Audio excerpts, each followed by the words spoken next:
The images are faded black and white, the kind that's usually reserved for historical photos more than a century old. But these are not more than a century old. They're barely 2 decades old, and they're fading into color before our eyes, which is strange because they were never colored to begin with. These photographs are from 1996.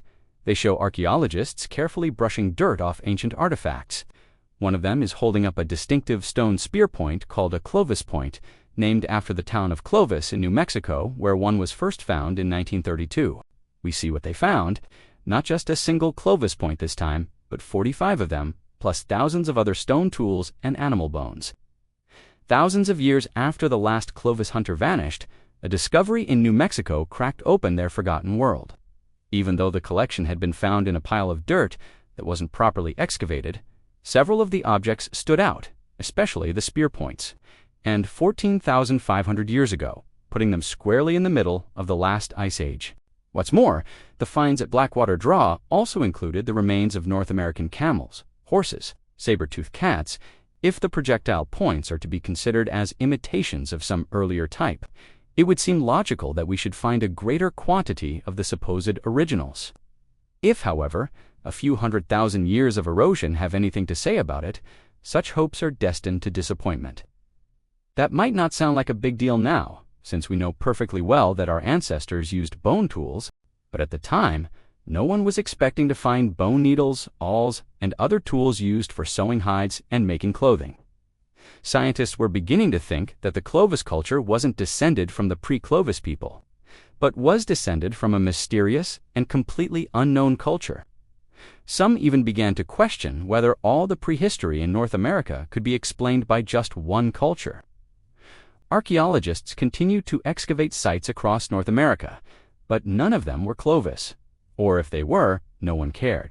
It was a term that indicated that a discovery was so mundane that it defied explanation. For 3/4 of a century, the idea of a rich, diverse prehistory in North America stayed buried. They might as well have been. Instead, scientists proposed that dozens of cultures had risen and fallen across the continent, each leaving behind its own stone tools, pottery, weapons, and other clues to their existence. They also found thousands of flakes of chipped stone, hammerstones, and other tools, plus hundreds of animal bones that came from at least 62 individuals. Instead, they probably traveled around with their bison kills and set up camp nearby. They were following the bison and other megafauna across the landscape, and they were unstaying in one place too long. Not only does this help explain how the Clovis culture could thrive for so long, it also means that the answer to the who, how, and why of the Clovis culture is somewhere out there in the archaeological record waiting to be discovered.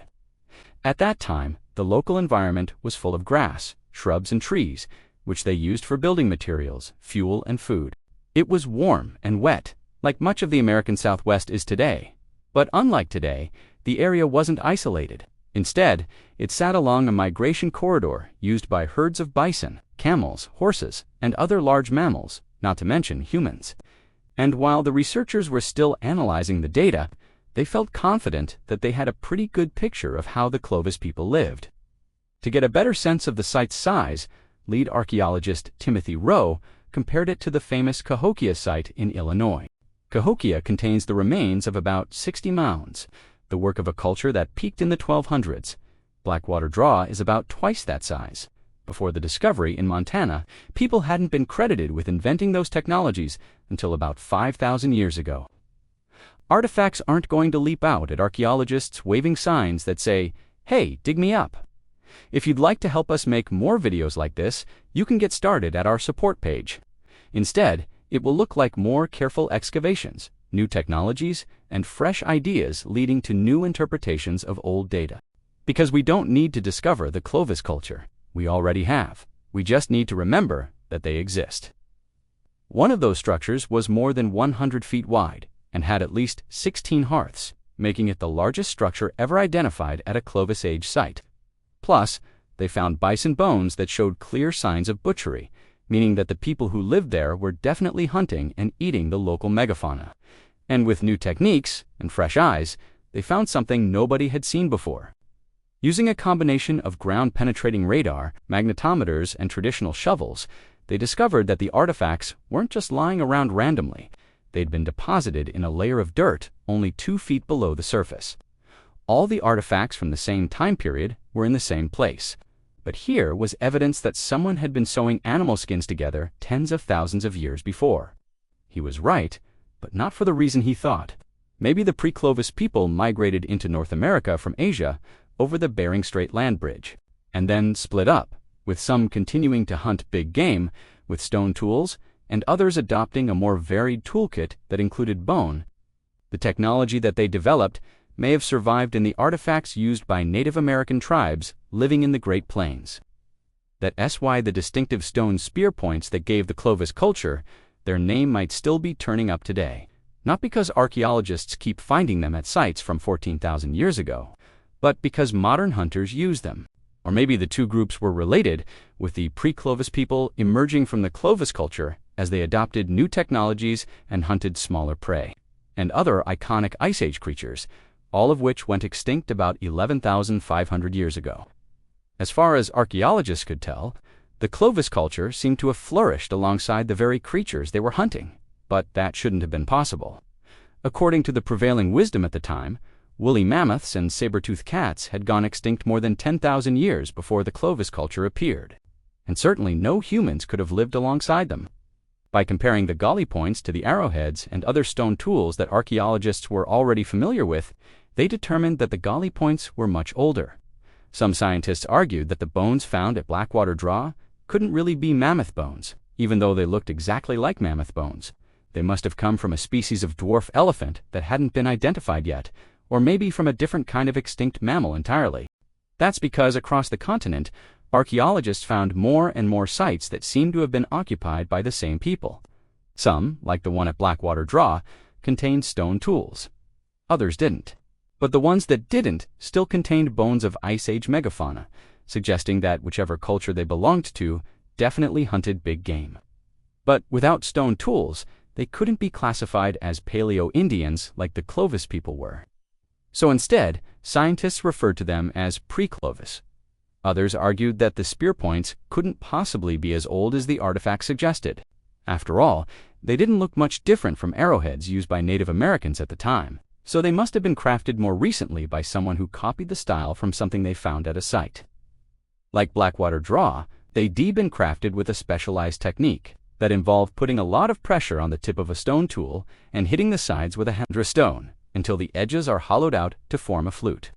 That technique itself dated the artifacts as being between 12,500 and 13,500 years old, which pushed back the timeline for human history in North America by several thousand years. Sharp stone blades lay buried with the bones of mammoths, proof that humans hunted giants and that this culture once thrived. It's got a distinctive fluted design where the edges are hollowed out along the center.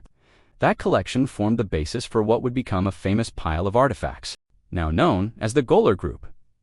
After the original landowner, the collection included the first Clovis points ever found in North America. It wasn't the first time that these distinctive spear points had turned up. In fact, similar ones had been found in the American Southwest all the way back in the 1890s, but they'd been written off as arrowheads, or maybe just pieces of chipped stone. And that's probably what the Native Americans who made them intended as well, since they weren't exactly trying to start a prehistory. This particular one is only about 3 inches long, but it's razor sharp. The archaeologist in the photo isn't just holding it by the tip, she's holding it by the blade. You can see her fingers flexing where the stone meets the palm of her hand. That might not look like much now, but imagine seeing this for the first time nearly 100 years ago, when everything we thought we knew about human prehistory was wrong. This little rock fragment would have blown your mind. By the end of the 19th century, scientists believed that people hadn't been around long enough to make stone tools, let alone hunt giant mammals with them. Most of what they knew about the distant past came from Europe, where ancient tools and fossils were found mixed together in the same dirt, and they assumed that wherever humans were involved, there would also be crude stone tools and bones of small animals that had been hunted for food. So when paleontologists uncovered a skeleton of an extinct species of North American mammoth in the Badlands of New Mexico, they figured they'd found the proof that would finally put the idea of prehistoric humans to rest. How could humans have possibly been around when the Ice Age megafauna was still alive? And then the Clovis culture happened. Starting in the late 1920s, archaeologists unearthed a trove of ancient artifacts in New Mexico, including that first distinctive Clovis point. For the first time ever, they found evidence that humans had lived during the last ice age, and that they de-hunted large game. The trouble was, after a few decades of excavations at the site where those artifacts were found, known as Blackwater Draw, they didn't find any more. For a while, the scientific community couldn't agree on how, why, or even if Clovis people existed. Then the idea of a whole prehistoric culture died out, and with it, interest in the Clovis people.